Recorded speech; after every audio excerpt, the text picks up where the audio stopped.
karena memang detail gitu. Selain itu perempuan juga terkenal dengan multitasking-nya ya.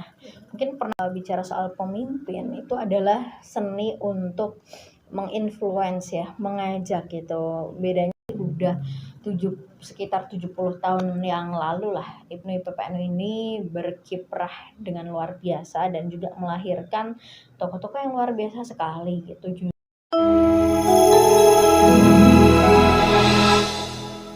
Salam pelajar Muria Raya. Sore ini saya berada di tempatnya Rekanita Pimpinan Pusat IPPNU, yaitu Rekanita Wasfi Vela Sufa, yang biasa kita panggil Rekanita Vela. Selamat sore Rekanita. Sore. Kabar sehat? Alhamdulillah baik. Alhamdulillah. Oke, jadi sore ini kita akan berbincang terkait perempuan memimpin. Kenapa tidak? Ya, karena kita sudah bersama dengan Rekanita Vela, jadi langsung saja tanpa lama-lama ya teman-teman. Jadi gimana menurut Rekanita tentang stigma perempuan memimpin? Karena kan dari dulu sampai sekarang kan perempuan memimpin itu seperti disepelekan kayak gitu. Betul. Sebelumnya selamat sore rekan dan Rekanita.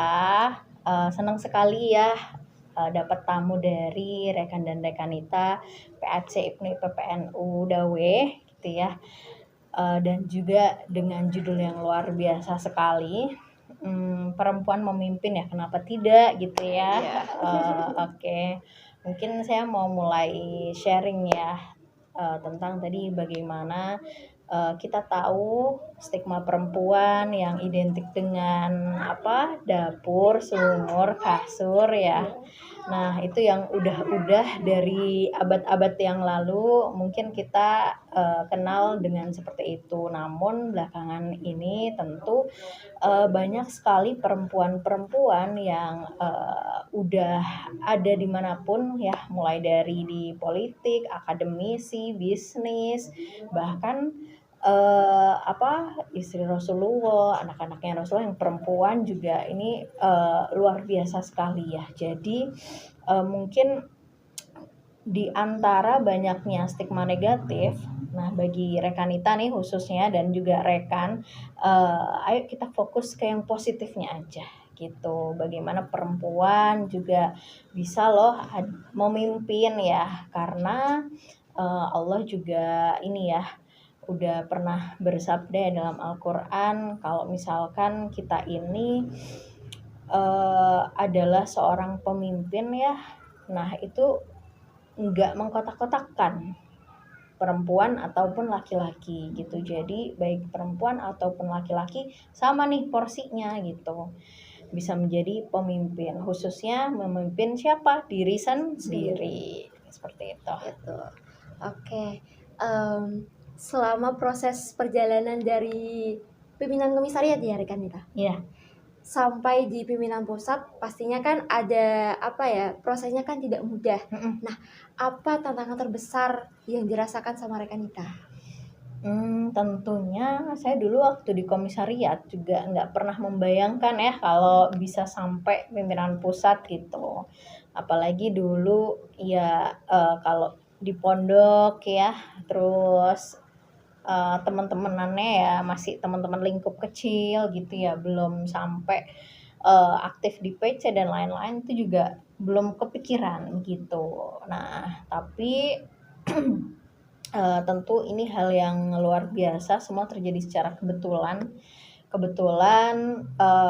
Saya setelah di Banat Kudus dulu komisariat ya, sebelumnya juga di MTS tuh dulu saya kebetulan sekolahnya itu punya ini pendiri sekolahnya itu senior IPNU IPPNU pusat gitu. Nah, kebetulan beasiswa, jadi sangat dekat dengan circle IPNU IPPNU begitu. Nah, lalu begitu kuliah di Jakarta ya, sebetulnya nggak di Jakarta banget sih, Banten, tapi karena nama UIN Jakarta ya, jadi sangat dekat dengan pimpinan pusat. Jadi sering gitu ya direpotin, sering mungkin circle-nya tuh udah circle mbak-mbak PP saat itu gitu. Tapi sama masih yang bagian kalau ada panitia tuh pasti konsumsi, transportasi gitu-gitu ya. Bahkan saya karena perempuan ya, biasanya kalau di pusat itu kan perempuan sama laki-laki sangat berbeda ya. Iya. Kadang-kadang tuh saya tuh nyariin bus gitu ke terminal gitu. Mbak ini kamu mau ada acara nih dari pimpinan pusat gitu. Jadi highlightnya adalah terus berlatih, terus belajar gitu ya sampai puncaknya ya. Ibarat kalau kita nanjak, kita berusaha sampai puncaknya aja begitu. Jadi kalau bicara soal tantangannya ya sebetulnya meyakinkan sama diri sendiri gitu kan, masa bisa nggak sih ya, bisa nggak sih gitu, karena perempuan itu biasanya butuh kalau ini ya, ada salah satu jurnal yang mengatakan bahwa perempuan itu kalau mau melakukan sesuatu atau membuat suatu langkah gitu, dia harus divalidasi tuh 7 orang ya. Benar. Ya kan? Ya nggak sih? Make upku ini nggak sih, misalkan luntur gak sih? Cocok gak sih jilbab aku gitu ya. Nah itu dia, jadi memang bagaimana untuk meyakinkan diri sendiri sih yang tantangannya di situ. Ya, sangat luar biasa ya. Jadi perjalanan dari pimpinan komisariat menuju pimpinan pusat itu mungkin kita harus keluar dari zona nyaman dulu ya, karena dari Rekanita kan sudah keluar dari zona nyaman, yaitu ke Tangerang ya Rekanita, ke Tangerang lalu berproses di sana seperti itu. Jadi mungkin nanti rekan dan Rekanita bisa mencoba seperti itu biar segala proses-proses yang ada dalam diri sendiri itu bisa berjalan walaupun banyak masalahnya kayak gitu. Tapi pastinya ada hikmah sendiri gitu. Ini Rekanita, pernah dengar gak sih kalau misalkan kita nih itu tergantung dengan siapa kita berteman ya. Iya betul. Kalau kita lihat berteman dengan penjual minyak wangi, kita jadi ketularan wanginya begitu ya. Nah, terus kalau pernah tahu ada kumpulan buah-buah nih ya, kalau ada satu buah yang busuk pasti bakal mempengaruhi sekitarnya begitu kan. Nah, itulah bagaimana hidup saya ya. Kalau misalkan kelihatannya, kalau bahasa sekarang toksik dan lain-lain ya, ayo kita cari circle yang bertumbuh, yakni IPNU IPPNU tentunya. Betul sekali. Ya, terus pastinya kalau di kepemimpinan laki-laki sama perempuan itu kan beda ya rekan-rekan. Jadi di pimpinan pusat kan pastinya juga berbeda, ranahnya juga berbeda. Nah, apa sih yang membedakan antara kualitas unik dari kepemimpinan perempuan sama kepemimpinan laki-laki? Oke, cara soal perempuan ya itu juga unik sekali gitu. Terlepas dari kita tahu perempuan adalah madrasatul ula ya. Kalau misalkan keluarga maslahat ya, sebuah keluarga dinamakan maslahat itu sebetulnya kuncinya adalah ibunya ya, perempuannya, karena dia yang bakal ngajarin tuh anak-anaknya ya kan. Kalau misalkan laki-laki cenderung bekerja dan lain-lain ya, tapi stigma yang sampai sekarang tuh yang belum bisa dihapus ya. Terus kalau misalkan bekerja tuh ya laki-laki ya, kalau tanggung jawab ngurus anak dan lain-lain tuh masih perempuan. Nah itu justru dengan adanya IPNU IPPNU ini juga kalau bisa menggeser stigma itu gitu. Makanya saya senang sekali ya hadir di sini untuk sharing dan lain-lain gitu. Terus apa tadi keunikannya dari kepemimpinan perempuan? Perempuan itu punya ini ya, jiwa emosional yang lebih besar dibanding laki-laki gitu. Kalau laki-laki mungkin cenderung lebih rasional, logik gitu kan. Nah, tapi seringkali langsung dar gitu ya kalau laki-laki gitu. Kalau perempuan memang harus yang pertama diatur dulu, emosinya dan lain-lain, harus hati-hati ketika bicara karena kadang-kadang ada satu kata itu yang kadang-kadang bikin perempuan lainnya itu nyelkit gitu ya, sakit hati dan lain-lain. Makanya itu yang, harus kita pelajari justru dari segi komunikasinya, bagaimana kita, bisa memanage emosinya gitu. Selain kita juga perempuan, kita harus melihat juga nih, kita bicara dengan siapa gitu. Kadang-kadang perempuan juga saking, hebatnya dalam mengelola emosi ya gitu, dia bisa sangat, santun kepada kiai, kepada tokoh ya dan lain-lain begitu. Dan juga perempuan ini, identik dengan detailnya gitu. Jadi segala sesuatu tuh kadang-kadang mungkin perempuan banyak yang ini ya, kekhawatirannya lebih banyak dibanding laki-laki ya, karena sebetulnya perempuan tuh dalam pola pikirnya itu sangat detail tuh. Oh, kalau misalkan mau adain podcast nih, pasti nanti harus nyiapin apa yang kira-kira step by step yang harus dilewati, dan juga perintilan-perintilannya jangan sampai ketinggalan gitu kan. Biasanya perempuan tuh Lebih ribet ya kalau perempuan. iya, karena memang detail gitu. Selain itu perempuan juga terkenal dengan multitasking-nya ya. Mungkin pernah dengar tuh ibu-ibu ya sambil gendong anak, sambil nyapu, sambil ngapain gitu kan. Kalau laki-laki kan cenderung fokus satu ya. Satu dulu gitu. Kalau misalkan nggak bisa tuh terdistraksi gitu kan. Nah, itu keunikan perempuan.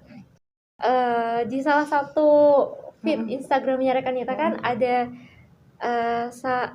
quotes ya dari Donald H. MC Ganan. Nah, itu kan artinya kan pemimpinan adalah tindakan, bukan posisi. Nah, maksud dari quotes itu gimana? Mungkin nantinya bisa tersampaikan gitu. Sebenarnya kalau dari quotes tadi ya, memang bicara soal pemimpin itu adalah seni untuk menginfluence ya, mengajak gitu. Bedanya sama mungkin Rekanita ketua dengan anggota itu, yang ngajak tuh pasti ketuanya gitu. Ayo ya kan gitu. Nah, jarang tuh anggotanya yang berinisiatif. Oh, wis ono ketuane, kadang-kadang kan gitu ya. Gitu. Jadi bagaimana seni kita bisa mengajak suatu tim ya, teamwork gitu, untuk ikutan nih sama barisan kita mau ngapain, anggotanya ikut gitu. Jadi memang tapi bicara soal tadi ya, pemimpin itu ya tergantung tindakannya, bukan hanya duduk-duduk aja ya kan. Tapi bagaimana pemimpin ini yang mengarahkan ke jalan yang benar, terus misalkan ada hal-hal yang mungkin ya bisa elaborasi ke semua anggota-anggotanya. Makanya penting untuk seorang pemimpin itu tahu potensi masing-masing kader gitu ya kan, karena dia harus mengelaborasi nih, harus ngasih deliver tuh harus menyampaikan pesan nih, si A ngapain, B, C, D, E. Kadang-kadang harus tahu perintahnya berbeda ya kan. Kadang-kadang kan nggak semua anggota itu perintahnya sama. Ada yang ngurus, kamu dong ngurus apa, ngurus konsumsinya, ngurus acaranya dong, dan lain-lain gitu. Tapi sometimes ketika butuh, guys ayo kita bareng-bareng berbaris di lapangan ini misalkan. Nah, itu kan jiwa ini ya, untuk influence anggota-anggotanya gitu, dan merupakan suatu tindakannya juga mencontohkan gitu. Jadi kadang-kadang emang kita harus bisa untuk memberi contoh gitu untuk anggota-anggota kita, seperti itu. Berarti jadi pemimpinnya tuh tugasnya itu sangat luar biasa seperti ya kan. Challenges ya. Sangat. Oke. Nah, ini kan IPNU IPPNU itu kan sudah berjalan lama sekali ya Rekanita. Jadi bagaimana sih mungkin biar IPNU PPNU itu bisa tetap eksis sampai nanti gitu, karena mungkin sekarang kita menyadari bahwa adanya pemangkasan usia, terus kebanyakan pelajar itu sekarang sudah memilih untuk nggak ikut organisasi, atau yang lulus itu langsung bekerja seperti itu. Jadi kan gimana agar IPNU PPNU itu tetap eksis dan tetap banyak yang ikut IPNU PPNU. Jadi organisasi IPMI PPNU itu kan memang udah sangat lama ya. Kita juga baru ini ya, baru memperingati harlah kita ya, IPNU yang ke-71 ya, IPPNU yang ke-70 gitu. Jadi udah sekitar 70 tahun yang lalu lah IPNU PPNU ini berkiprah dengan luar biasa dan juga melahirkan tokoh-tokoh yang luar biasa sekali gitu. Justru ada hal yang IPPNU ini akan terus berkelanjutan jika satu, kaderisasinya itu harus dijalankan secara masif gitu. Kaderisasi kemana ya? Ke sekolah gitu ya, sekolah dan ya pondok pesantren. Tapi ya memang secara usia memang usia sekolah ya gitu. Terus yang kedua, IPNU PPNU ini kita bagian dari Nahdlatul Ulama ya. Jadi di mana ada NU ya, IPPNU itu memang gerbang utama nih untuk kaderisasi IPNU IPPNU sendiri. Bicara soal pemangkasan usia ya, peremajaan lah usia maksimal kalau di PPNU tuh 25 tahun gitu. Itu sebetulnya saya melihat ada sisi positifnya ya, di mana batas usia IPNU PPNU kenapa sih kok segitu, supaya setelah IPNU PPNU ada juga tuh organisasi di mahasiswanya gitu kan, ada PMII, Kopri begitu ya, yang mungkin terus setelah itu ada Fatayat, nah terus Muslimat gitu, supaya memang berjenjang gitu. Karena justru IPNU IPPNU ini suplai kader yang luar biasa. Kita yang suplai kader di PMII, di Fatayat, di Ansor ya, itu kalau dulunya bukan IPNU IPPNU itu akan sangat berbeda begitu.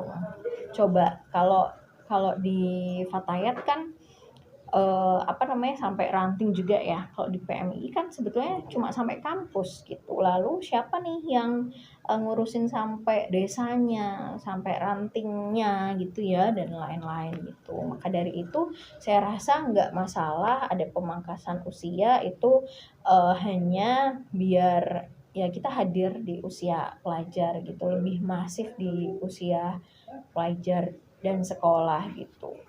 Itu sih. Ya, terakhir ya Rekanita, pesan dan pesan-pesannya buat Rekanita di pimpinan ranting, pimpinan komisariat maupun pimpinan anak cabang yang nantinya agar lebih bersemangat lagi untuk berorganisasi di IPNU PPNU sampai ke pimpinan pusat mungkin. Menurut saya sebagai kita ya masih pelajar, trilogi belajar, berjuang, bertakwa itu luar biasa, harus kita benar-benar jadiin pedoman begitu ya, bagaimana kita terus belajar itu kan tentunya sampai liang lahat gitu ya, dalam konteks tentu dalam segala proses perjalanan kita ini ya, ibarat air yang terus mengalir ya dari hulu ke hilir. Nah, setiap setiap prosesnya itu air tuh selalu bermanfaat gitu. Dimanapun dalam kehidupan kita ya, air bisa diminum, bisa dipakai buat di toilet juga bisa, masak juga siram-siram air. Jadi kunci kehidupan kita itu juga air ya. Jadi pesan saya bagaimana terus kita bertumbuh dan bermanfaat ya. Tadi belajar itu nggak hanya di bangku kuliah, nggak hanya di IPNU PPNU gitu. Kita belajar manajemen organisasi iya, manajemen untuk silaturahim antar sesama gitu. Karena benar deh, dari silaturahim ini itu luar biasa sekali. Mungkin nggak bisa secara langsung ya manfaatnya tuh langsung kita rasakan, tapi mungkin 10-20 tahun lagi itu belajar, berjuang ya, segala sesuatu itu harus diperjuangkan memang gitu. Karena apa? Karena kalau kita nggak berjuang ya artinya kita ada di tahap yang ya datar-datar aja, biasa aja. Kita kalau mau ke atas ya namanya kan nanjak ya. Kalau ke Muria atau ke pegunungan lain ya itu kan nanjak ya. Ya berjuang untuk sampai pada di titik itu. Kalau mau jalan yang biasa-biasa aja ya ya kapan sampai titiknya. Nah, namanya perjuangan ya itu emang butuh effort yang luar biasa ya kan. Pasti kalau ke Sunan Muria ya kalau jalan kaki apa ya istilahnya ada yang menggos-menggos gitu ya. Ya itulah hidup gitu. Dalam setiap fase ini adalah perjuangan dan pembelajaran. Terus yang terakhir bertakwa, bagaimana kita serahkan pada Allah. Sometimes kita harus pasrah nih, meskipun misalkan ya, aduh aku pengen banget nih masuk kuliah di mana gitu, atau pengen banget nih masuk PNS dan lain-lain gitu ya. Nah, setelah kita udah belajar dengan maksimal dan berjuang ya, nah pada akhirnya kita harus pasrah bahwa segala sesuatu tuh udah diatur sama Allah, udah dengan skenario terbaiknya. Karena kalau kita nggak pasrah sama Allah, kita lihat di belakangan ini tuh banyak banget yang kena mental health dan lain-lain, stres dan lain-lain karena ngerasa ya nggak tawakal, nggak percaya sama Allah bahwa udah memberikan kita skenario terbaik gitu. Akhirnya kalau nggak pasrah ya itu tadi gampang stres dan lain-lain kan. Itu jadi jangan lupa belajar, berjuang, bertakwa. Ya, salam 3B ya. Belajar, Oke. berjuang, bertakwa. Oke. Sudah cukup lama ya Rekanita, dan mungkin lain waktu lagi kita bisa berbincang dengan pembahasan yang berbeda dan terkait perempuan memimpin, kenapa tidak, itu kita perlu untuk belajar memimpin walaupun kita hanya belajar memimpin diri kita sendiri, dan itu sangat berpengaruh besar buat kehidupan kita nanti. Seperti itu. Cukup itu yang bisa Rekanita sampaikan, dan terima kasih banyak Rekanita sudah meluangkan waktu di PAC IPNUI PPNU Kecamatan Dawe. Semoga dalam perjalanannya nanti bisa PAC bisa lebih baik lagi. Amin. Cukup itu. Salam dari saya. Salam belajar Muria Raya.